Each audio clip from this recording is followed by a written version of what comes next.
O governo mandou hoje ao Congresso uma medida provisória que permite que empresas com dificuldades financeiras temporárias reduzam a jornada de trabalho e o salário de funcionários. A medida anticrise também prevê que, nesses casos, o governo fique responsável por repor metade da perda do salário do trabalhador. A ideia do governo é evitar demissões e dar fôlego às empresas que estão com dificuldades financeiras por causa da crise. A partir de agora, a jornada de trabalho e o salário podem ser reduzidos em até 30%. E o governo se compromete a cobrir metade da perda dos empregados, usando o dinheiro do Fundo de Amparo ao Trabalhador. Por exemplo, um trabalhador com salário de R$5.000 que tiver a jornada e o salário reduzidos em 30%, receberia R$1.500 a menos no fim do mês.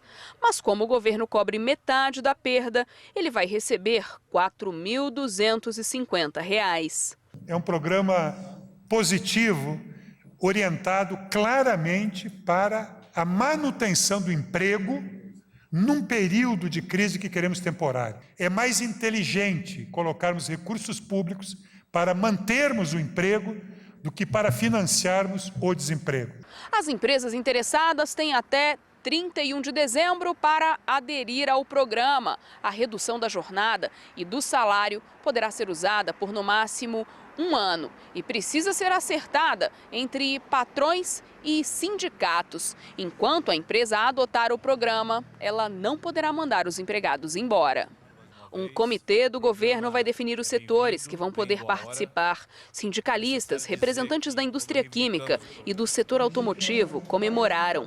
Esse instrumento ele está sendo colocado, na minha visão, no momento adequado, na medida adequada, para que possamos, junto com outros programas já lançados pelo governo federal, caminharmos para uma normalidade da economia brasileira. No olho do furacão, como está sendo anunciado, vai ser muito importante para nós, que eu tenho segurança que vários setores da nossa economia, na indústria mesmo, o programa deverá ser utilizado muito rapidamente. A parte do salário que o governo vai complementar com recursos do FAT não poderá ser superior a R$ 900,84. A caderneta de poupança teve a maior saída de recursos para meses de junho em 20 anos. Eu vou a Brasília falar com o João Borges. Oi, João, boa noite. Bom, não tem jeito, é mais uma vez a inflação, a queda na renda, corroendo o rendimento que já foi, ou ainda é, mas está perdendo o posto, mais popular entre os brasileiros. Exatamente, querido. Boa noite. Olha, a caderneta de poupança, ela rende TR mais 0,5% ao mês e está perdendo para a inflação. É um caso de juro negativo, ou seja, o saldo real, quando se desconta a inflação, diminui com o passar do tempo. E com a taxa de juros do Banco Central, a Selic, em 13,75% ao ano, o aplicador tem outras opções muito mais rentáveis. Mas não é apenas isso. Com o desemprego aumentando, como a gente viu aí, as famílias endividadas, muita gente tem que sacar dinheiro da poupança para cobrir os rombos do orçamento doméstico. E assim, a poupança vai perdendo o depósito. Um processo que vem desde o ano passado, mas que ficou mais evidente a partir deste ano, como a gente pode ver neste gráfico. A gente vai a janeiro e vê que a diferença entre saques e depósitos ficou negativa em 5 bilhões e 500 milhões de reais. Foi a mais de 6 bilhões em fevereiro, mais de 11 bilhões em março, continuou negativo e agora em junho 6 bilhões e 200 milhões de reais, a diferença entre saques e depósitos.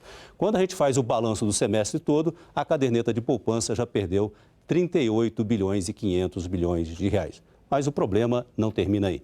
Menos dinheiro na poupança significa menos dinheiro para financiar a casa própria. E assim vai afetando outro setor importante da economia. Bom, e previsão de inflação mais alta e crescimento menor. Essa é a dinâmica há algumas semanas que tem sido observada no relatório do Banco Central, que captura a estimativa feita pelos economistas do mercado. Para tratar desse assunto, eu vou a São Paulo com Doni Denútil. Doni, boa noite. Bom, não é apenas crescimento e inflação que trata esse relatório. Quais outros dados desse levantamento chamam a atenção e que são importantes para a gente analisar o estado real da economia? Boa noite, João. Olha, fatores como inflação e crescimento estão acumulando várias semanas consecutivas de piora na previsão dos cerca de 100 economistas e analistas de bancos e corretoras consultados pelo Banco Central. Mas, como você disse, não são só esses indicadores, não. Vamos comparar as previsões para 2015 feitas hoje com aquelas da primeira semana desse ano. Começando com o PIB. No início de janeiro, a estimativa era de que a economia brasileira iria crescer 0,50%. Agora, a aposta para o PIB está em um recuo de 1,5% e piorando há 7 semanas seguidas. A produção industrial, que iria crescer mais de 1%, agora deve encolher 4,72%. Para a inflação, a previsão passou de uma alta de 6,56% para um galope superior a 9%. É a 12ª semana seguida que a estimativa piora. E para os preços administrados, aqueles controlados pelo governo, que nos últimos anos foram represados na marra para segurar a inflação, há 9 semanas seguidas, as estimativas só pioram. Os cálculos em janeiro estavam em 7,85%. Agora, a previsão é de uma alta de 14,90%. De todas as previsões, 2 são mais positivas. O investimento estrangeiro direto, que deve ficar na casa dos 67 bilhões de dólares, e a balança comercial, com saldo melhor que o estimado há algumas semanas. Nesse caso, o único problema é a razão: importações despencando mais rápido do que as exportações. Grilo. Obrigado, Doni.